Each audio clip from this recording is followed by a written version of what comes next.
Assalamualaikum warahmatullahi wabarakatuh. Perkenalkan, nama saya Firda Feruzalfa dari Prodi PGSD 2. Di sini saya akan membahas tentang kesadaran dan wawasan global. Nah, apa itu perspektif global? Nah, perspektif global adalah suatu cara pandang atau cara berpikir terhadap suatu masalah. Dari segi sudut kepentingan global, yaitu dari sisi kepentingan dunia ataupun internasional. Apa itu kesadaran?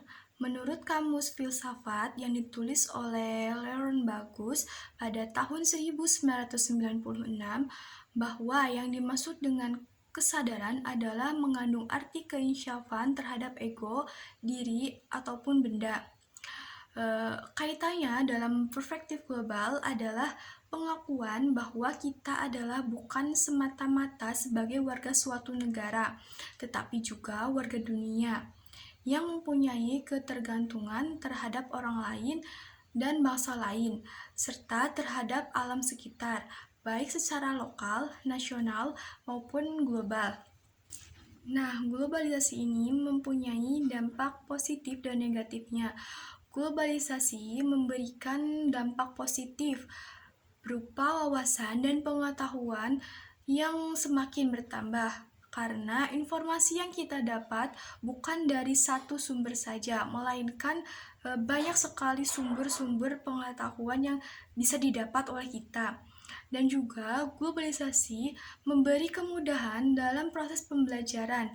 Contohnya, ketika kita kuliah ataupun dalam pembelajaran online, tenaga pengajar dan murid bisa berkomunikasi dan bisa berlangsungnya pembelajaran. Selain itu, terdapat dampak negatifnya, di mana masyarakat pada zaman sekarang sangat ketergantungan terhadap teknologi.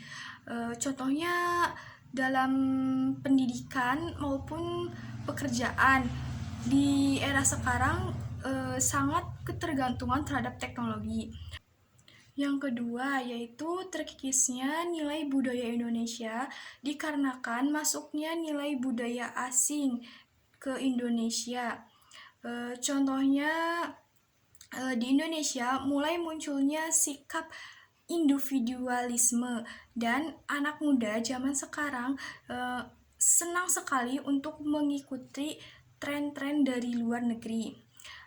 Yang ketiga itu waktu untuk belajar anak tuh semakin berkurang dikarenakan ada beberapa konten atau hiburan yang dianggap lebih menarik daripada pembelajaran. Oleh karena itu, perlunya landasan dalam perspektif global. Yang pertama yaitu landasan nasionalisme, di mana landasan nasionalisme adalah cinta tanah air, dengan prinsip baik buruk adalah negeriku. Yang baik kita ambil dan yang buruk kita buang. Dan yang kedua adalah landasan norma dan agama. Landasan norma dan agama merupakan pilar utama untuk menangkal pengaruh negatif dari gelombang globalisasi. Norma dan agama memberikan landasan kepada kita untuk memilih dan memilah informasi yang dapat kita gunakan. Dan yang ketiga adalah nilai dan budaya bangsa.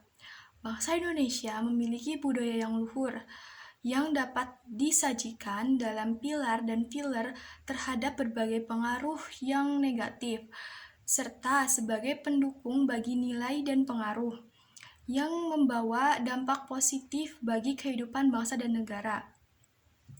Nah, pentingnya wawasan dalam perspektif global. Wawasan global adalah suatu pemahaman terhadap pengetahuan, masalah, fenomena, dan peristiwa yang bersifat global untuk kepentingan manusia, sehingga kita berusaha untuk mempertahankannya. Peran pendidikan dalam meningkatkan wawasan global. Nah, tugas pendidikan adalah memberikan landasan yang kuat sejak dari sekolah dasar, termasuk juga mutunya. Pendidikan global di Indonesia dapat dilaksanakan melalui pendidikan yang komparatif dan inovatif, di mana guru tidak lagi menjadi pusat dalam pembelajaran, tetapi siswa menjadi pusat pendidikan global. di mana membantu siswa untuk memahami dan mengantisipasi perkembangan globalisasi yang sangat pesat ini. Ya, dan mengerti dan mengatasi situasi serta memahami masalah globalisasi. Nah, upaya yang kita lakukan untuk memecahkan masalah di era globalisasi ini yaitu satu, kita mencintai produk lokal di mana kita membeli barang dengan produk lokal, produk dalam negeri, produk Indonesia ketimbang membeli barang produk luar negeri. Yang kedua yaitu menyaring kebudayaan asing sesuai kebudayaan lokal dan memahami nilai-nilai kebangsaan serta Pancasila dengan baik. Yang ketiga, mendorong penggunaan teknologi hijau seperti daur ulang, panel surya, pembangkit listrik tenaga air, dan lain sebagainya.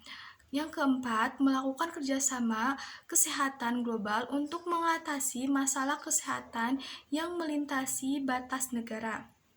Nah, cukup sekian pembahasan dari saya. Wassalamualaikum warahmatullahi wabarakatuh.